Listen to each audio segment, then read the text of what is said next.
Halo semuanya, kembali lagi bersama saya Anissa Rahmaza Sabila, mahasiswi PPG Prajabatan Universitas Sanata Dharma bidang studi matematika. Pada video kali ini, saya akan membahas topik 2 mata kuliah Filosofi Pendidikan Indonesia pada bagian koneksi antar materi. Pada bagian pertama, saya ingin mengingatkan bahwa menurut Ki Hajar Dewantoro, pengajaran merupakan proses pendidikan dalam memberi ilmu untuk kecakapan hidup anak secara lahir dan batin. Sedangkan, pendidikan adalah kegiatan menuntun terhadap kodrat yang dimiliki anak agar mencapai keselamatan dan kebahagiaan setinggi-tingginya, baik sebagai manusia maupun sebagai anggota masyarakat. Dasar-dasar pendidikan yang menuntun menurut Ki Hajar Dewantoro, yang pertama adalah pendidikan dan pengajaran berguna untuk memerdekakan manusia sebagai bagian dari persatuan. Manusia merdeka adalah manusia yang hidup lahir dan batinnya tidak bergantung pada orang lain, akan tetapi mereka bersandar atas kekuatannya sendiri. Yang kedua, pendidikan harus disesuaikan dengan tuntutan alam dan zamannya sendiri. Tuntutan alam atau kodrat alam berkaitan dengan sifat dan bentuk lingkungan di mana anak berada atau konteks lokal sosial budaya peserta didik. Sedangkan kodrat zaman diartikan sebagai kekuatan, potensi, atau keadaan diri yang berubah secara dinamis sesuai dengan kondisi sosial budaya masyarakat atau perkembangan zaman. Ki Hajar Dewantoro memiliki pesan tersendiri terkait dengan kodrat alam dan kodrat zaman. Adapun pesan Ki Hajar Dewantoro adalah pendidik harus terbuka dan waspada dalam mencari hal-hal yang bermanfaat.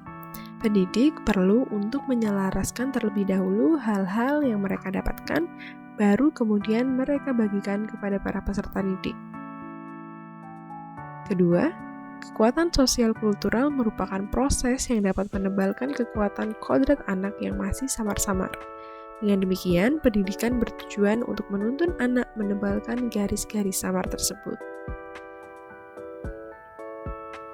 Selanjutnya, saya menemukan beberapa hal yang menarik pada dasar-dasar pendidikan yang menuntun menurut Ki Hajar Dewantoro.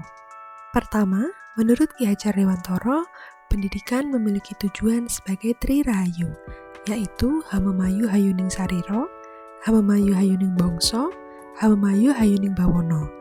Atau artinya adalah memajukan dan menjaga diri, memelihara dan menjaga bangsa, serta memelihara dan menjaga dunia. Kedua, Ki Hajar Dewantoro menyebutkan Triloka sebagai dasar kerja bagi pendidik.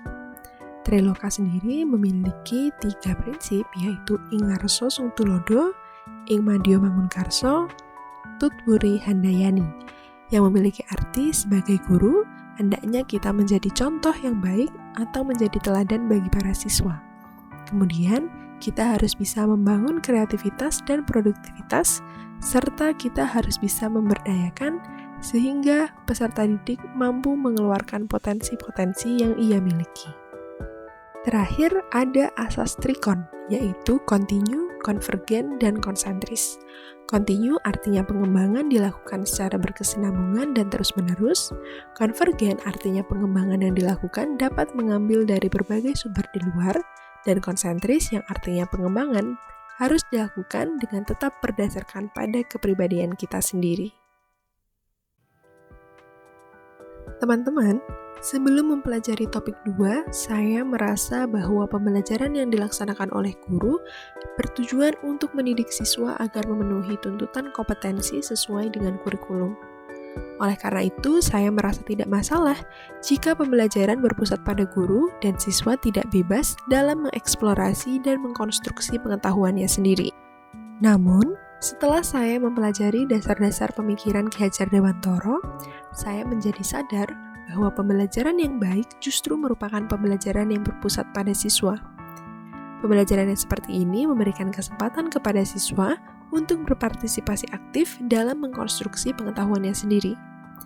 Guru bertugas untuk memastikan bahwa pembelajaran berlangsung sesuai dengan kebutuhan siswa, serta sesuai dengan tuntutan alam dan tuntutan zamannya. Tentunya, dalam menyesuaikan dengan tuntutan alam dan zaman, guru harus memastikan bahwa nilai-nilai di dalamnya tidak bertentangan dengan nilai-nilai kemanusiaan dan konteks sosial budaya yang ada di Indonesia. Terakhir, berikut ini adalah beberapa rencana yang saya harapkan bisa segera saya terapkan di kelas. Yaitu yang pertama, saya ingin merancang dan melaksanakan pembelajaran yang berpusat pada siswa, memberikan kesempatan bagi para peserta didik untuk mengembangkan sikap dan keterampilan demi menghadapi tantangan global, serta menyisipkan nilai-nilai luhur dari budaya setempat selama proses pembelajaran berlangsung.